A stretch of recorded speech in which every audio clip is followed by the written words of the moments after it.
This is the Radio Juxtapoz podcast with Ozzie Juarez. 4 days after the opening of OXI-DIOS at Charlie James Gallery.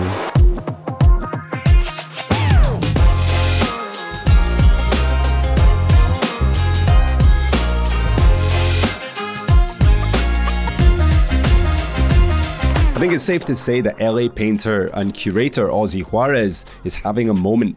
Actually, maybe it's fair to say that both LA and Ozzie Juarez are having a bit of a moment right now.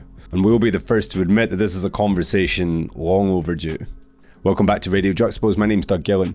Coming up on today's episode, Evan Pricco catches up with Ozzie Juarez after the opening of his solo show OXI-DIOS at Charlie James Gallery in LA. In an entirely new creative direction, OXI-DIOS presents a series of paintings on fabricated metal gates. Blending historical and contemporary references, pre-Columbian mythology and folklore sit comfortably next to familiar pop culture deities. Brightly coloured lettering pays homage to Mexico City's sonidero scene, all capped with perfect rings of metal barbed wire. Collectively, the works reflect on the cultural heritage and influences of Ozzie's personal experience, as well as the wider heritage and influences of LA itself. As you're going to hear in today's conversation, there's more to Ozzie's story than an artist making his way from South Central to Berkeley onto showing with the likes of Jeffrey Deitch. Embedded within his DNA is a desire to elevate those around him. His curatorial role sees him more as a community ambassador, highlighting the multitude of grassroots artists bringing LA into the forefront of the art world. As we're going to find out, he also really loves Disneyland. If you enjoy this episode, why not hit us up on Instagram, let us know if there's any more LA artists you want to hear from in the future. Don't forget to subscribe to the podcast so you never miss an episode. That's it from me. Let's get into it right here, right now with Ozzie Juarez and Evan Pricco on Radio Juxtapoz.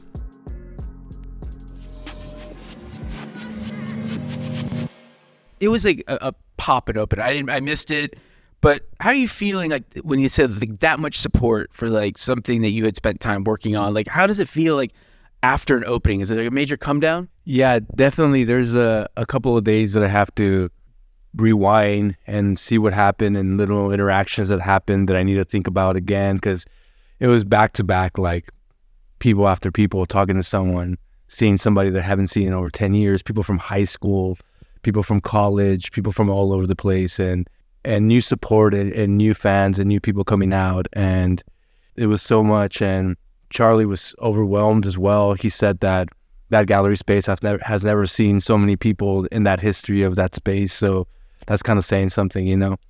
And I think a lot has to do with the way I associate myself with my community and the way I make it not only about myself, but about the people around me. And the group show that I curated called Angelitos de Plata also, I think, had a lot to do with it, because I'm bringing out like Los Angeles' favorite artists, you know. So we got people like Mario Ayala, who's very loved, people like Sick Kid, who's like sought after, Paul Flores, like Liz Hernandez, like a lot of these artists who's people's favorites here in Los Angeles. So if you see a lineup like that, you're just like, wow, it's gonna be something else.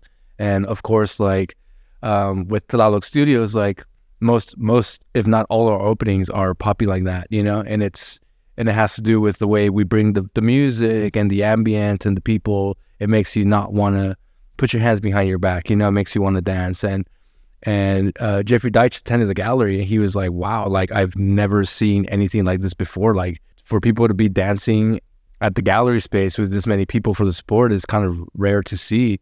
And that day too was raining, and it was sprinkling, and people were still out and dancing. It was a total vibe, and everybody was having fun. Like afterwards, like I kept on getting different messages saying like, thank you for what you're doing, and like just bringing this kind of, you know, connection to Los Angeles. And we feel heard, you know, through what you're doing and through your paintings and the way you curate. And it was something else for sure. And I hope to keep that momentum going with working with Los Angeles based artists. And as you know, like LA artists now are becoming extremely, you know, sought after.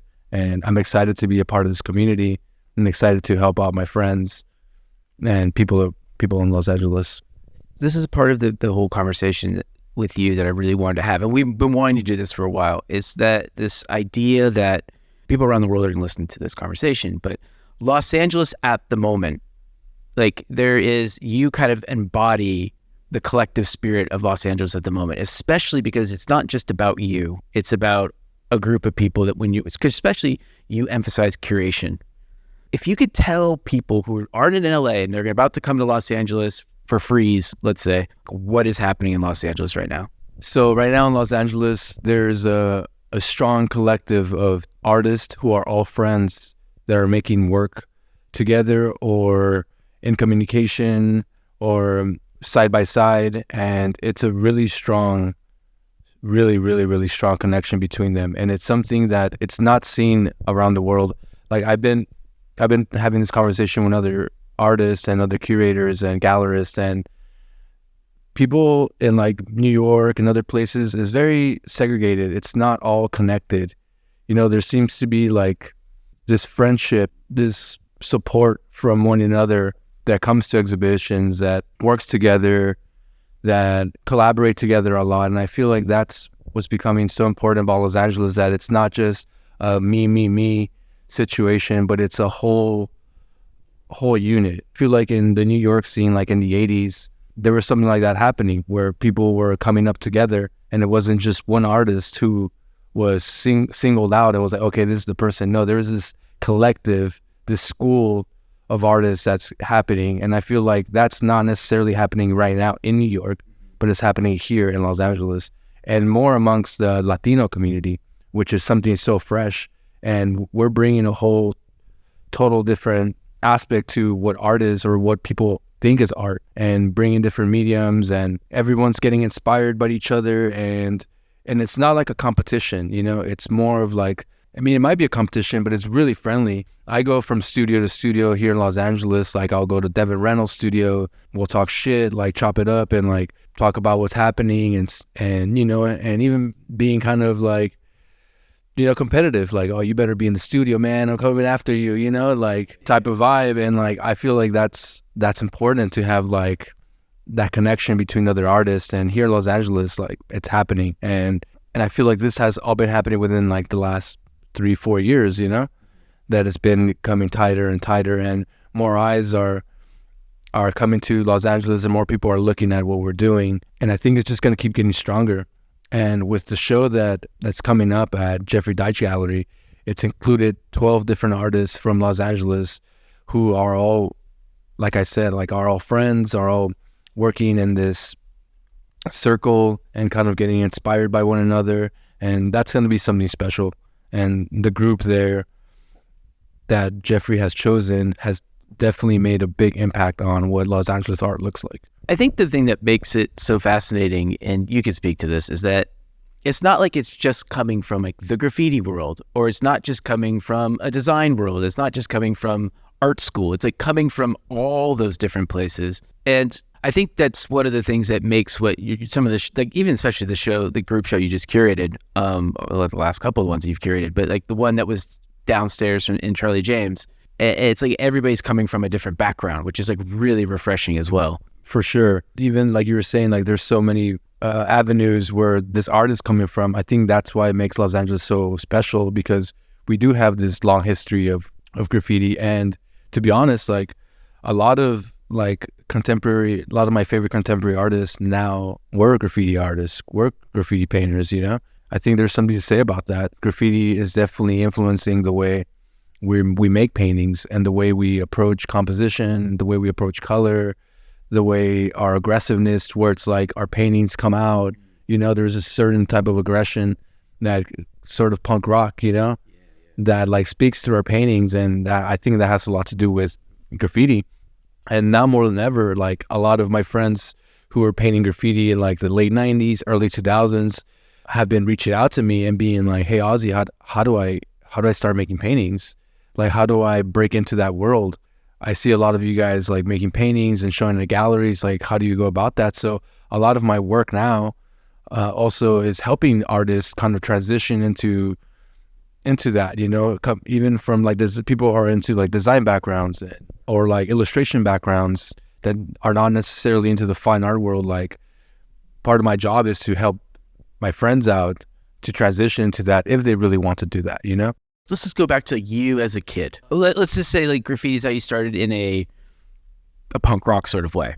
Or is that not right? I think that's part of it correct. A lot of it also is through making like flyers and drawing cartoons. Like I feel like that was one of the like the main inspirations for my art practice. Like a lot of my first drawings were drawings of cartoons, you know, verbatim. Tried to mimic these marks that I would see in anime and like contemporary American cartoons, and then from there, like music had a lot to do with the way I was making my marks, and like stencil making and flyers and drawing on my jackets and painting on people's jackets, and that kind of was the avenue. And all at the same time, like skateboard culture, punk rock culture, and all that stuff, and then graffiti culture, and it all became just one thing that helped me to shape who I am, starting from curating too, because I would essentially curate punk rock like backyard shows, and that's a whole other skill, you know, getting the bands together, putting the flyer together, even like selling NAS, you know, like all that shit. It's all business, and it's basically what I'm doing now, just in a different way, you know. Like now the music, the punk rock bands are now the artists, the flyers are still flyers, but now it's a different space. Through painting and through working at a large scale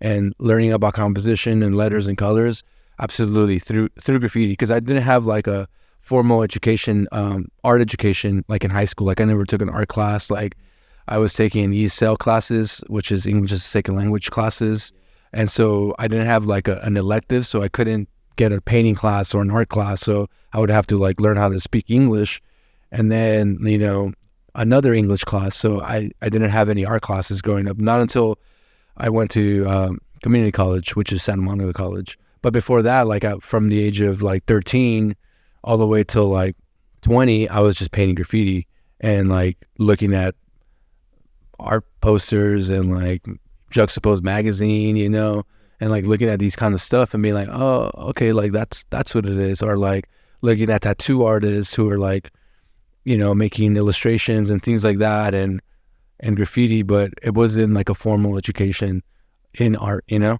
How did you learn to do, like, you know, just the idea of organizing backyard shows, like, how did you learn to do that? Like, I mean, obviously you probably make mistakes, but also like it's probably amazing when it goes right. Like, how did you learn? Like, you're talking about it so casually. Like, that's a bold, kind of crazy, ambitious thing to do as a kid. Like, who taught you that? How did you learn that? Like, what is like, because I think like I always like you're so humble, but like you are setting a blueprint for so many people to do this stuff who are younger than you now. How did you learn it? Do with like this hustle culture mentality that has always been embedded in my blood, you know. Like when I was growing up, like my father and my mother worked at swap meets like my entire life. So since I was born, like from like Friday, Saturday, and Sunday, like I had to go to school through the week, but Friday, Saturday, and Sunday, we had to like go work at the swap meet, and like I had to wake up at 4 a.m.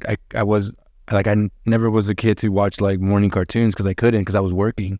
Like I've literally been working since I was 6 years old, and I feel like it partially came from like just like wanting to make money and wanting to work, like knowing that I was poor and grew up in the poor, you know, community. Like that's one thing I knew right away. I was like, oh shit, we're poor. Like I lived in the garage like until I was like 18 years old, you know, like my parents' house's garage, and when my dad bought his house, there was like so many people living in the house, like all my mom's family. So there was like 36 people living in this like 3-bedroom house, you know. It was like that type of deal, you know. So the only way to afford it was to have 36 people living there. And so I just was working all the time, and through that, like I was good at organizing the booth, organizing what we're selling, like actually selling and like vending, not just like standing there, but like yelling on the street, like, you know, and like having people come in, like.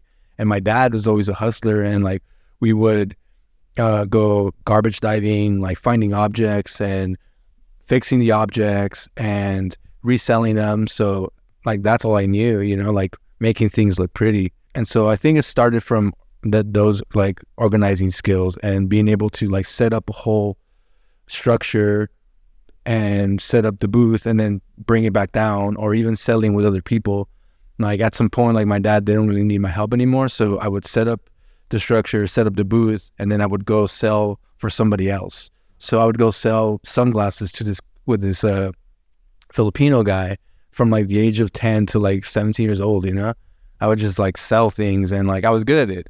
And even now, like I'm good at selling stuff. Like I could sell stuff to my, like some of my collectors are like, man, if I ever start a business, man, I'm hiring you, because I'm just so, you know, on you about like trying to have you complete the purchase, you know? What was like the trick in selling sunglasses at a swap meet in Los Angeles? Because it's almost like selling, like everyone needs a pair of sunglasses in LA. So what was the trick? I would put them on and see how good you look with them. You see how this looks, you know? I would just put them on, you know? And then like even now, like that's a strong way of selling. Like if you have it, like why won't like you have it, you know? And same with the artists. Like I'm like, oh, I have a sick kid. I have a Michael Alvarez. Like you should have one in your collection, you know? Like, oh, who's in your collection? Well, I'll tell you who's in mine. It's like, oh, why don't you have this guy? It's like, oh, you know? So it's like, oh, I have this guy. You should have this guy. Oh, I have this woman, you know, you should have her. Yeah. And so just like by example. And even with like clothes and stuff like that, like friends give me clothes because they know like people are always asking me, Ozzie, what are you wearing? Yeah. You know, I was like, oh, this is fucking awesome. Oh, this is, you know, there's other clothes. This is Willie Chavarria, you know? So, and then through that is other people like, oh, I want to wear that. When did you go to Berkeley? When does the move to Northern California kind of happen? And what were you hoping to get out of that? I mean, because this is like, you know, you're going from California to California, but it's two completely different places. Yeah, exactly. South Central to Berkeley, California, which is like, you know, Berkeley, I grew up on the border between Oakland and Berkeley, and I know that Berkeley has a kind of almost an East Coast, oddly East Coast, even though it's not vibe, because I guess it's because of the university culture. But like, what were you hoping to get out of being at this kind of prestigious university, and all of a sudden coming from South Central to go there? Like, what was the experience like? What were you hoping to get out of it? So for me, I kind of didn't have an expectation. Honestly, like the only reason why I wanted a college education was to make my father happy. Like if it was for me, like I would just fuck off and like do it my own way and not go through this academic process to getting a degree. So my dad would just like, you know, always just wanted his kids to be college graduates. Like that was his big thing, like coming into the States. He's like, yeah, I don't want my kids to be dumbasses and fuck ups. Like just please, like he would literally say like, hey, please, like just graduate college and then you go fuck yourself. Like I don't give a fuck what you do after you graduate college. Just please just do it.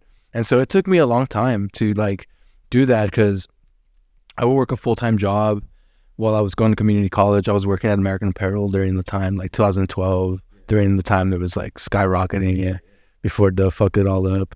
Shout out to Dove though. He definitely employed me for a while, and American Apparel during that time was bringing a lot of creative people. And so that's like how I started also connecting myself to the creative world, because a lot of youth, you know, wanted to work on American Apparel, and most people who were working on American Apparel were either creatives, models, designers, you know, all that kind of stuff. So while I was going to school in Santa Monica College, I was working full-time at American Apparel. And so it took me a long time to graduate SMC, because I didn't know exactly what I wanted to do. Like I went in there taking like business classes and science classes, and I didn't take like art classes till like the second year that I was in community college.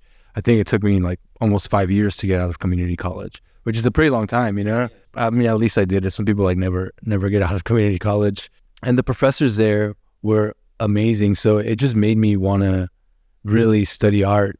When I was applying to universities, I actually wanted to go to UCLA because all my friends were going to UCLA, and I heard so much about the program and the teachers who were there, and we made a lot of field trips out over there. And like, I applied to UCLA, all my friends applied to UCLA, and when you're applying to colleges, especially UCs, like you only need one application, and you basically like click these buttons that say the different universities. And I just fucking around, just like clicked on Berkeley. Like I had no reason to go there, you know, nor I wanted to. You know, I wasn't like, yeah, I'm going to go to Berkeley, I'm going to go study over there. No, it wasn't like that. I wrote my letter and I wrote everything. And my letter said that like, I needed something new because I was like, been in LA so long and I had not experienced anything really Like I barely experienced Santa Monica. And even when I went to Santa Monica College at 19 years old, like I met my first white friends. Like I had no white friends before that, you know? Yeah.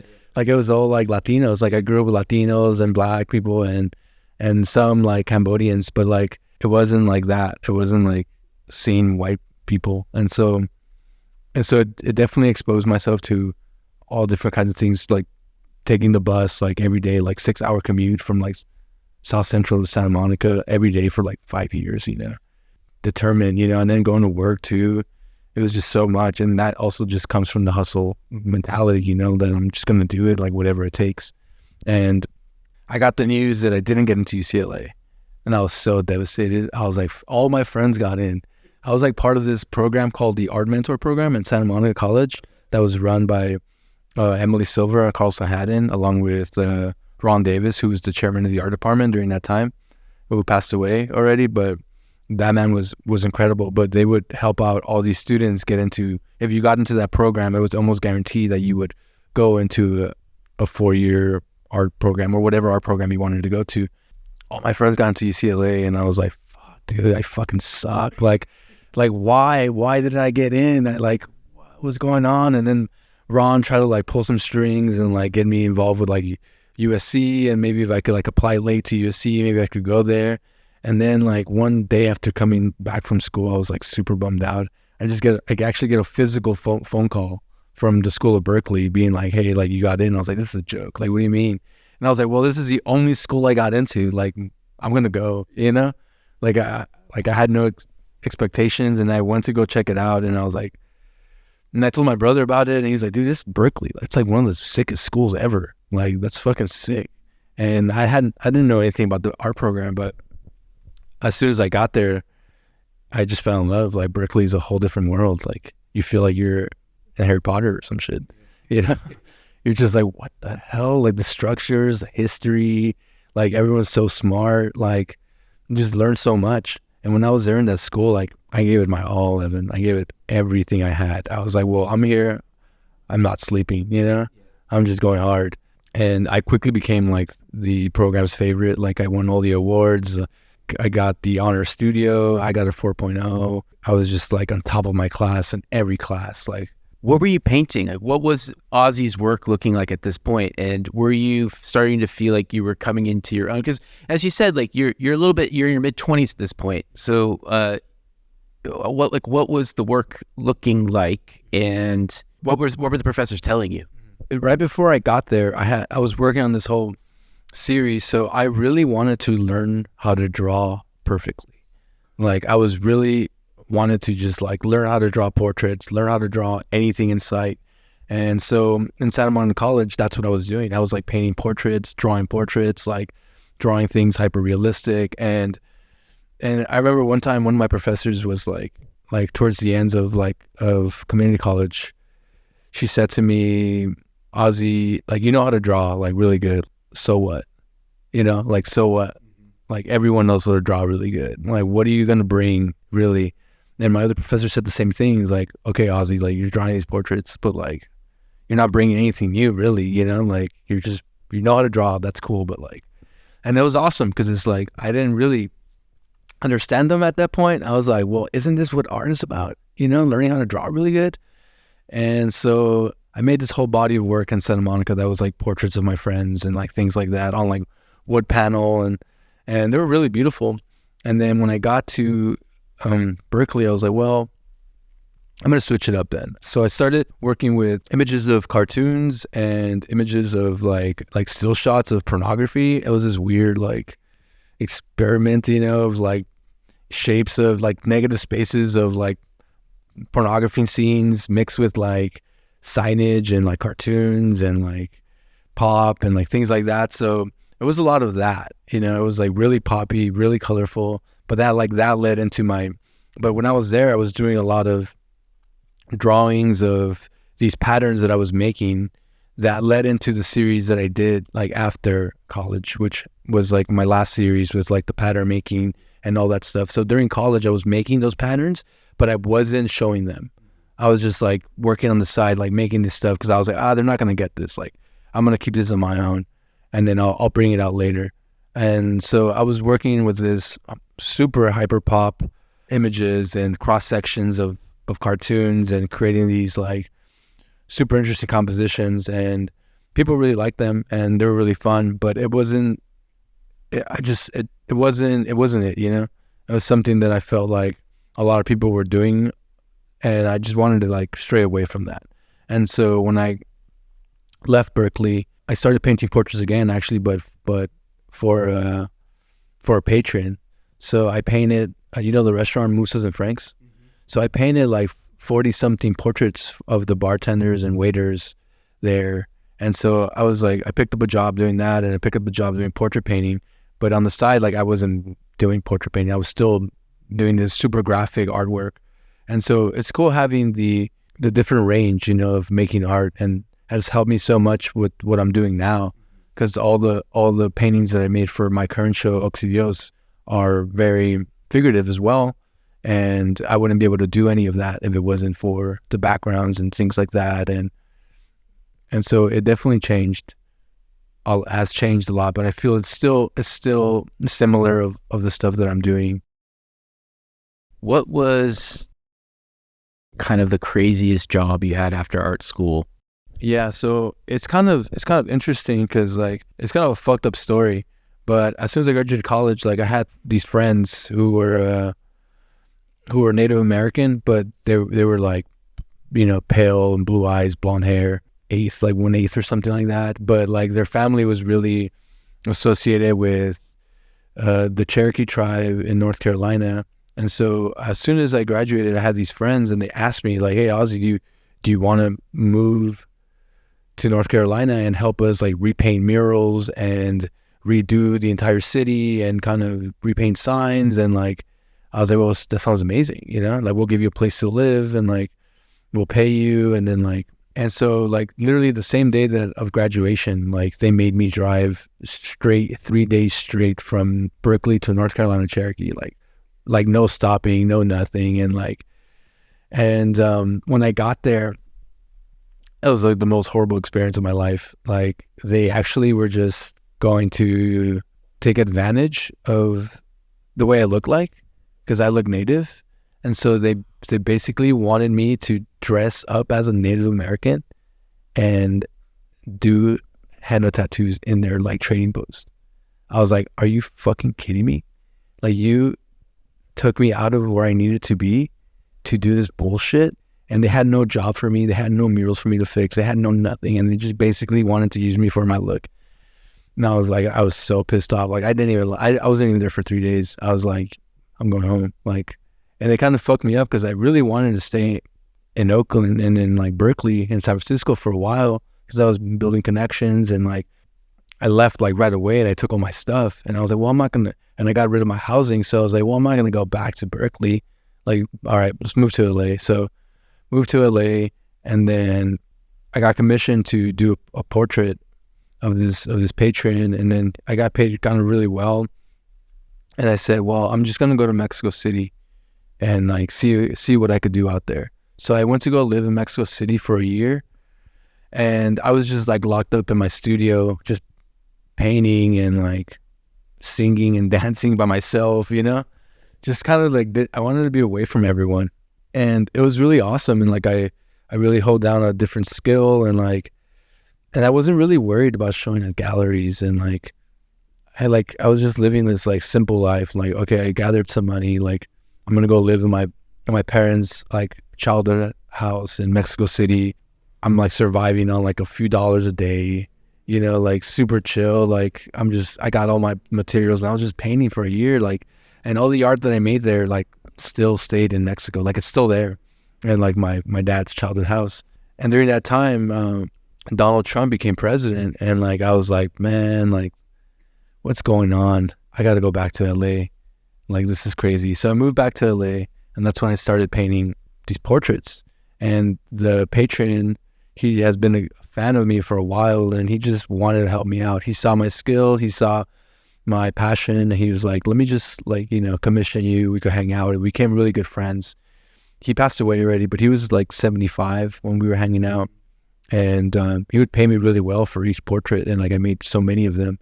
And with that money, actually started a gallery in South Central called Sola, and it's actually on Firestone. That's why I asked you earlier, well, there's no galleries over there.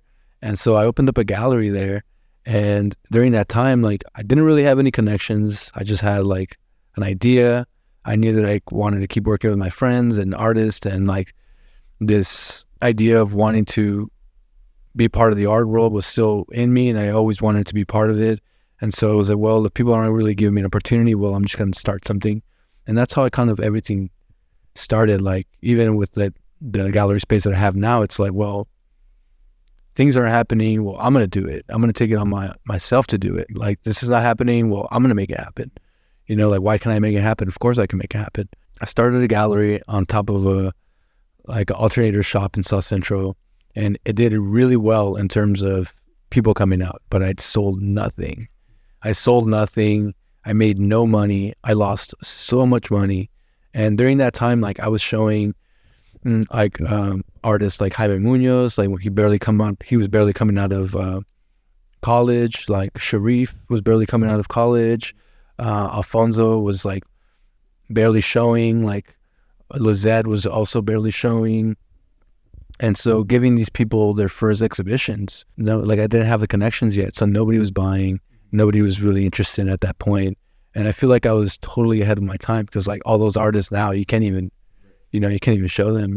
What did you learn about Los Angeles by being away from it? And did it change the way you thought about the city? Did it change the way you thought about your friends here? Did it change anything about what you thought the potential of the art world could be here? Like, was there an awakening by being gone, and when you came back? I just realized how special Los Angeles really is. When you take it away from you, you know what they say, you don't know what you have until it's gone, you know? So like, you don't have it, you're like, wow, man, like, there's something really special about Los Angeles. And I've been traveling and going around places and like seeing the world, and like, there's really nothing like it. And like, I was having a conversation with Danny Trejo yesterday, and he said the same thing. He's like, I've traveled everywhere in parts of the world. There's nothing like this place. It's just a big collective, like, even in terms of food, culture, like, everything is here. It's the biggest melting pot, you know?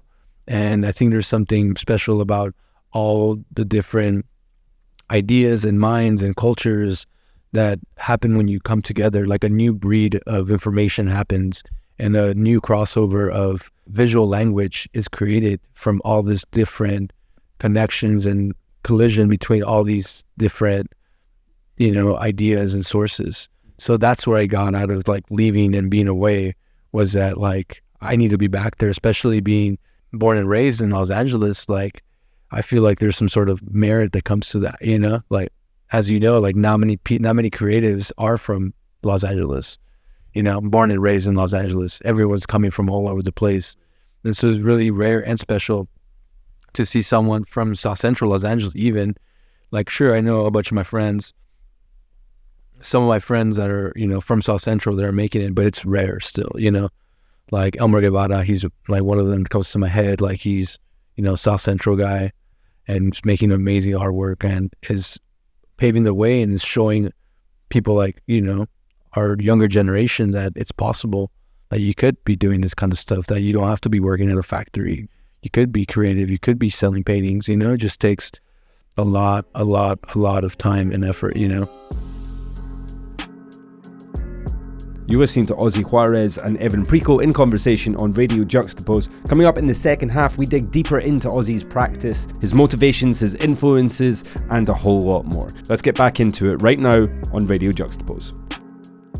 I want to ask about like the DNA of the artwork, especially the new show. But one of the things I've always wanted to ask you is, you support so many different artists and you have different projects and you curate, but like, how do you make sure that you take care of yourself and what you're working on and your own personal practice? Because you give so much to others. Like, how does Ozzie schedule a day to make sure that Ozzie gets to spend time with Ozzie doing his work?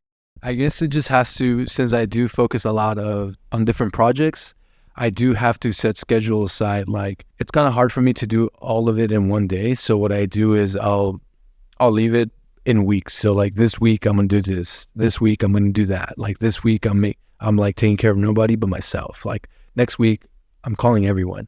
You know, this week I'm not, you know, and things like that. And when I'm like in the studio and need to finish my paintings, like I matter and like my emotions matter and being in my studio like matters. And so everyone else needs to hold up.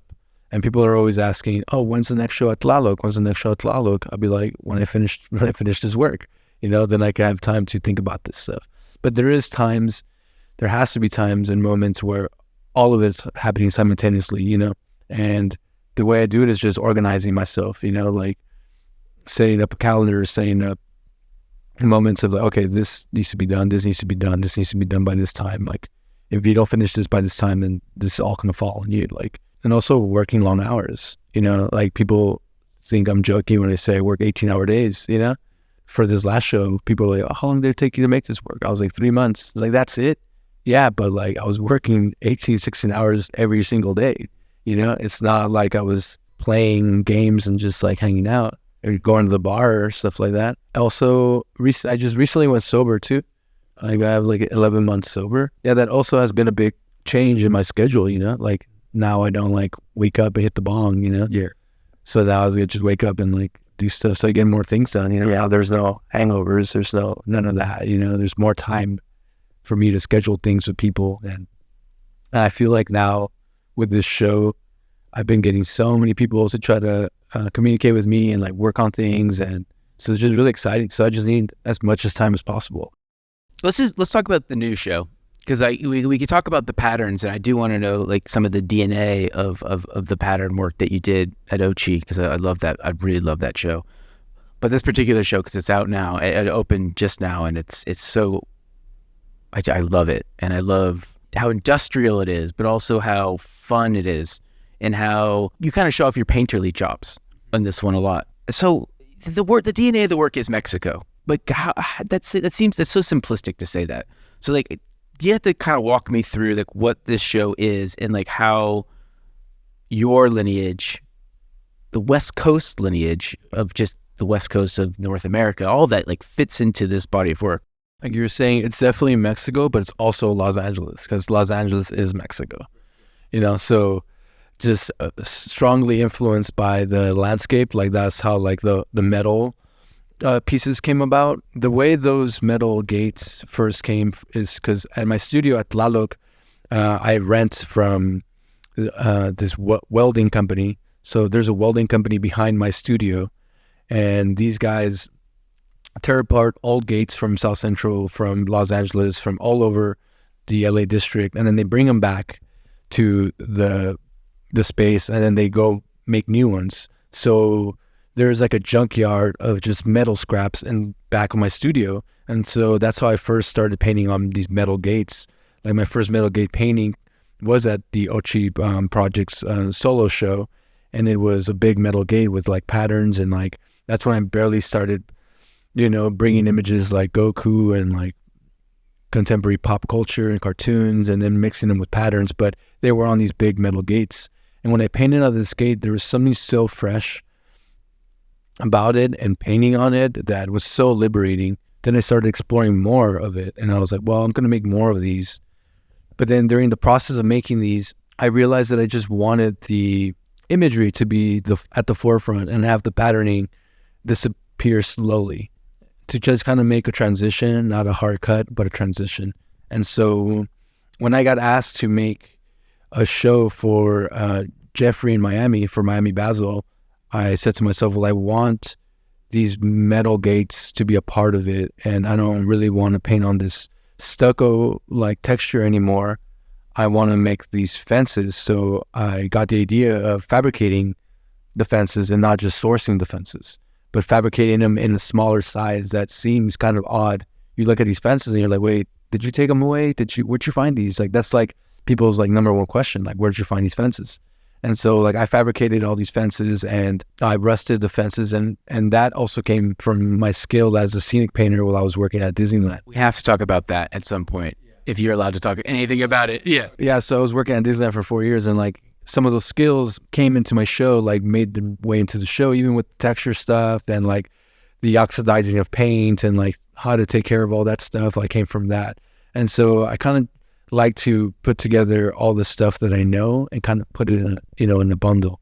And so the imagery that I chose to paint, some of it is sourced directly from painters who are making work about Mexico and Mexico folklore and things like that. But some of it are more of like pop culture within like worldwide in general, like the dogs and like the angels, you know, those are not coming from like a Mexico painter, but an American painter. But somehow they still, you know, seem Mexican or Latino. Even I got inspiration from some Dutch painters as well, but like painting them on these fences and then juxtaposing them with like these languages, these letters on top, you know, totally changes the way it looks. Most of the letters that I chose to make these paintings are taken directly from other artists and other bands, like sonidero bands and musics that are already making this stuff. The Mexico font is taken from an artist from Mexico that goes as Chicle. A lot of the other fonts is taken from bands and sonidero groups that already exist. So I grew up listening to this stuff. My father was obsessed with sonidero music and cumbia music, and as a kid we had a stack of CDs full of these fonts, like and like usually these fonts come with like, you know, like girls in bikinis and like cars and like subwoofers and like things like that. And so looking at these collages are also really important to the way I'm making the work, because the early like paint, like Photoshop, like art, you know, is totally present in these, like the way they collage these elements. All the typefaces are made on these programs, you know. So I thought it was really important to bring that into these paintings, especially have them be so a big part of like the way I look at art and the way I look at graffiti as well. That was like my main influence. And then painting these singular kind of objects on this rust was really important, because I wanted just the rust to see through the negative space. Like I wanted not the rust to be completely gone.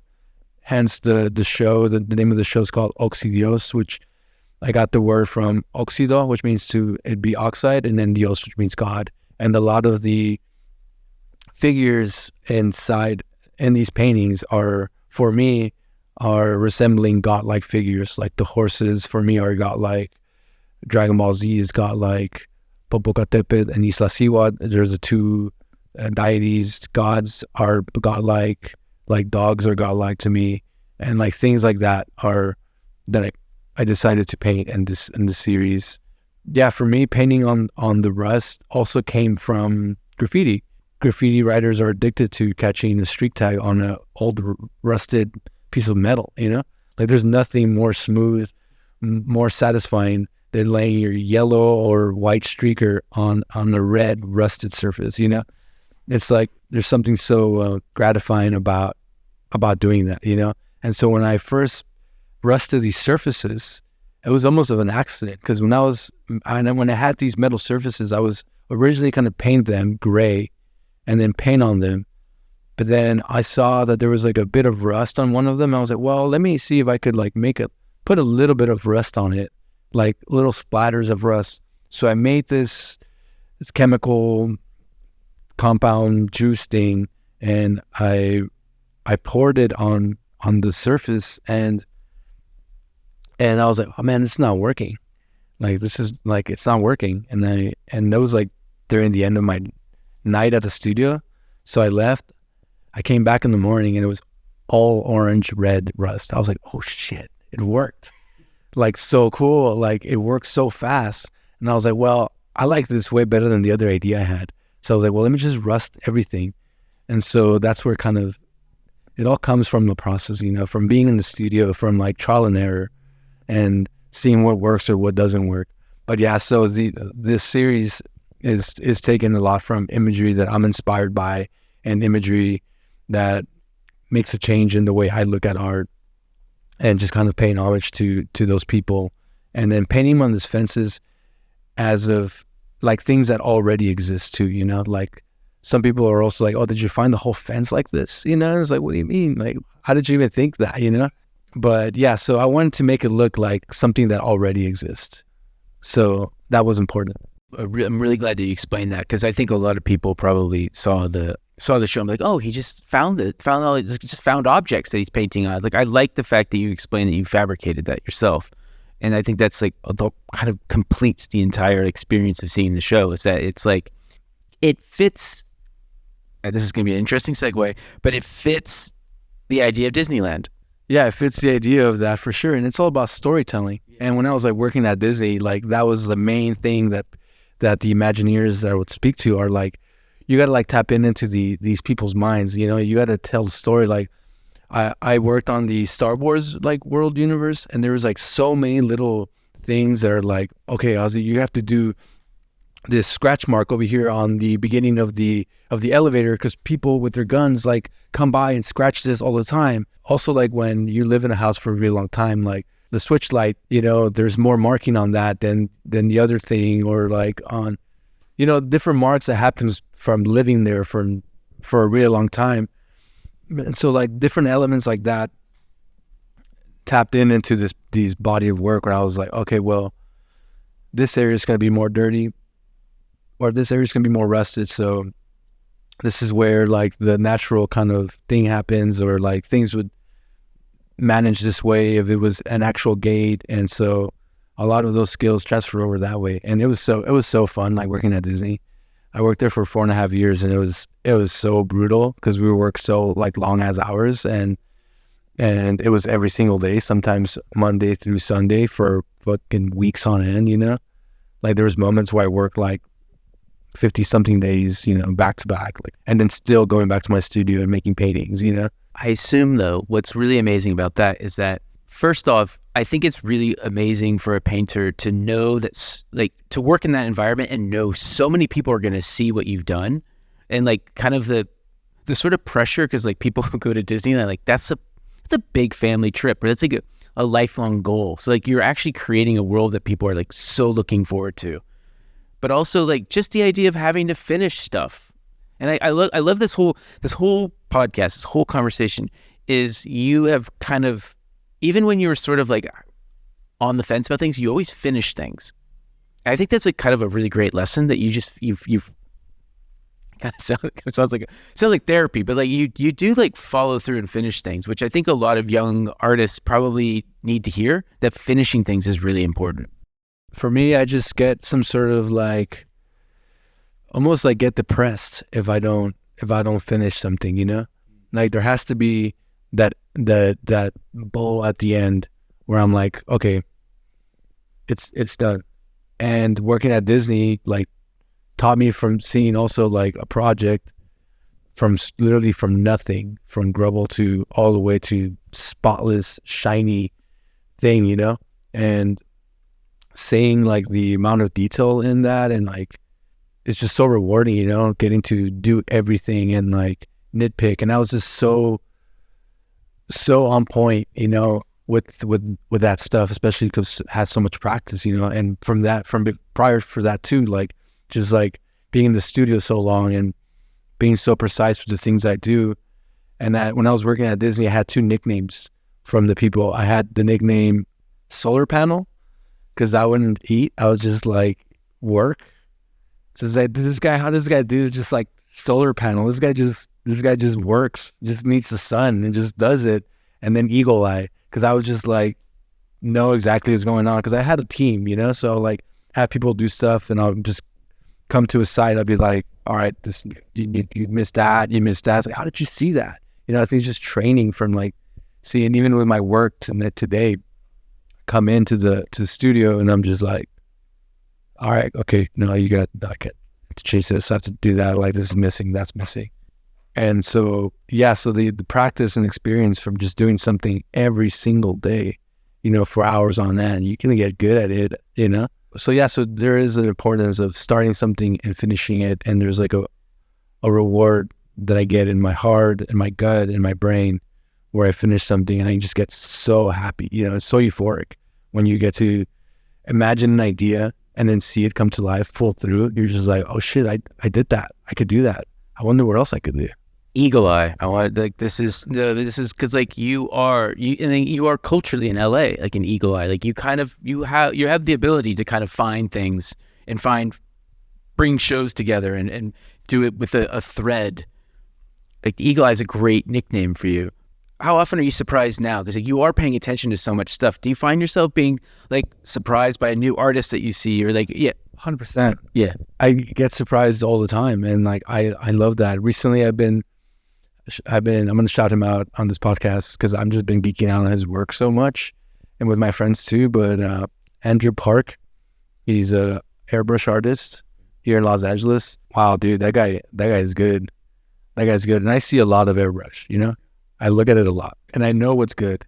And the first time I saw this guy's work, I was like, "Fuck this guy, dude! This guy's so good." This guy say he's got a piece in the show, Analitos de Plata. And when I look at artists, like the first time I saw Sick Kid, you know, like things like that, where I was like, same idea came to my head, where I was like, man, fuck this kid, you know, like who is this kid? Like why? Like what is wrong with you? Like what happened to you? And then he's become one of my closest friends, you know. And then I kind of associated myself with people who are really talented. And I think that's one advice I give to people is like, hang out with people who are better than you, you know, hang out with people who are extremely talented. And I think you asked me earlier, like, how did I do it? Like as a kid, like with painting graffiti and knowing that stuff.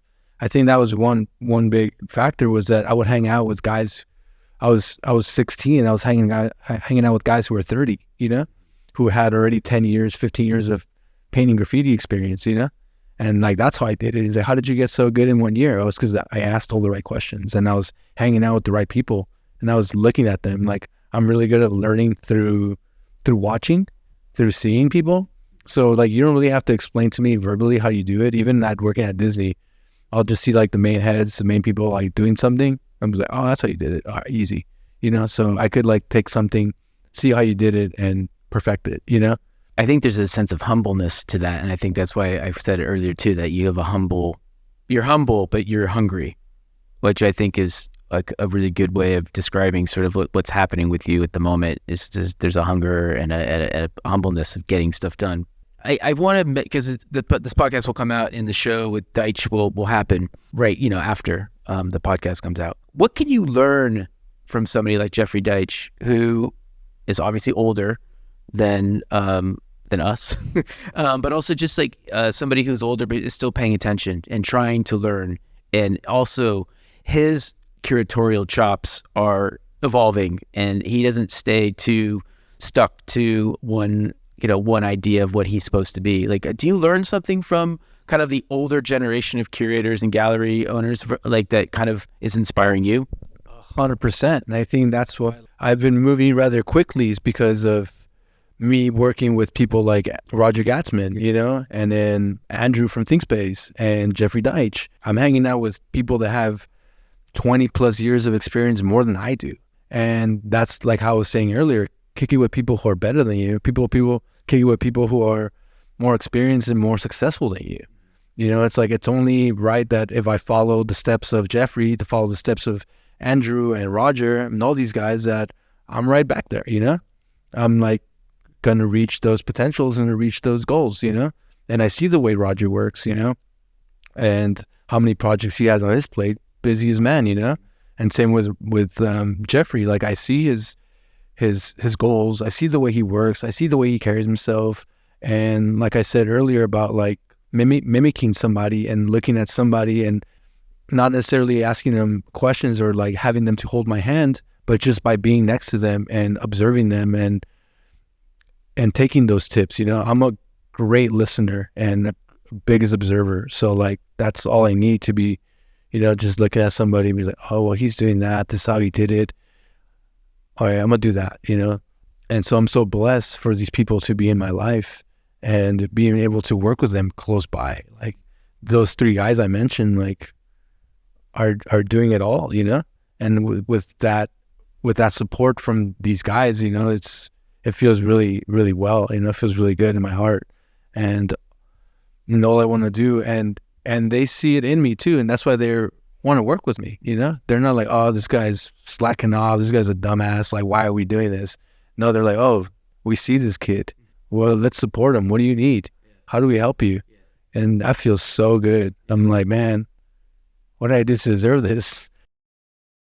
I mean, we can probably talk for hours, but I think we can kind of wrap it up. But one of the questions that I really, really wanted to ask you is, just before the pandemic, the art world was starting to focus on Los Angeles as like a second home to art in the United States after New York, and it was needed. It's healthy for the landscape of the art world to have a couple capitals, right? And it gives everybody kind of a shot to show what they want to do or what they can do. Like, what do you think the future at the moment? Like, there's a very healthy generation of LA painters, but like, what do you see as the future of how Los Angeles is going to keep this attention and focus, and also like maybe what some of your like goals to show outside of the kind of this part of the world? Yeah, I think what needs to happen more right now, more than anything, is, it sounds weird, but maybe it doesn't sound weird, but public art. So I think LA's got to step up their game. If anybody from that district's hearing me, like, we got to step that up. I know that the Olympics are coming and all the big attention to Los Angeles is coming. Like, we need to like step up our mural game. We need to step up our public art game. Most of these like big bronzes in Los Angeles are hideous. It's the ugliest things I've seen in my life. I'm like, who decided on this stuff? Who decided that this was gonna disturb our eye in this LA landscape? And recently I had a conversation with some people that run a public works nonprofit, and I was talking to them and was like, yeah, like, I really want to focus my energy on public works, because slowly, like, my works are going to start being inaccessible to my people and to people who want to see my art. It's like, it'll go to collector and then that's it. Go to gallery to collector or gallery to museum, but there's nothing outside of that. Cool, you see it on the exhibit, but how do we make it more permanent? How do we make it more permanent in landscape in Los Angeles?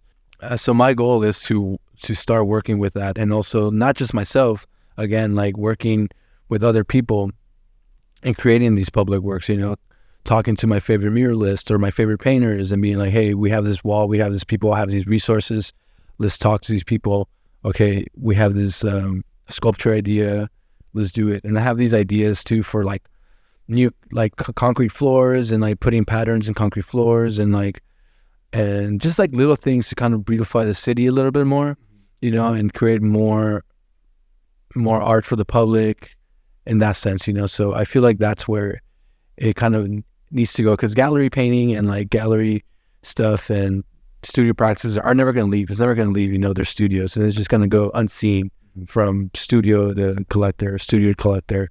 That's cool and all, but like the internet doesn't reach everyone, doesn't reach like just like the normal DIA or DIO or just like your average Joe. And so I feel like that is one thing that LA in general has to step it up. Yeah, and I like the way you say that, because I do feel like, and I think it's another subtle thing that you do really well is like, it's about talking about the politics of art and the politics of a city without explicitly saying it's about the politics of a city or the politics of a certain situation. Like, I think you do a really good job with that, and I think you're right. We only think about public art too as murals, but like sculptures and just like different kind of interventions in the city that artists can provide that actually just makes little special places, like just that little extra bit of attention, and that makes people happy to be somewhere. It makes people happy to live somewhere, and I think that's, again, it's like you don't have to like say I'm a political artist, or you have to say you're a certain kind of artist, but like you can, by actions, you can just be that person. Yeah, for sure. And I think more like bigger companies need to start collaborating with, and they are, like, big companies are now like tapping into the artists, but I feel like it needs to be like a trifecta where big companies collaborate with the city to collaborate with the artists. Like Nike should start directly collaborating with the city to collaborate with the artists, and not having be some sort of advertisement for them. It'd just be to help out. You guys have a fuck ton of money. The city has money. The artist has no money, but they have the power. So how do we do this? How do we make more of this happen, instead of have people be totally selfish with their money and now give it back to the people? And I think that's the main thing that I want to do, is to give back, and to give back to my community, and to artists that I work with, and to galleries too, and to galleries and museums, and like being able to carry that energy of Los Angeles forward and to have it be more solidified.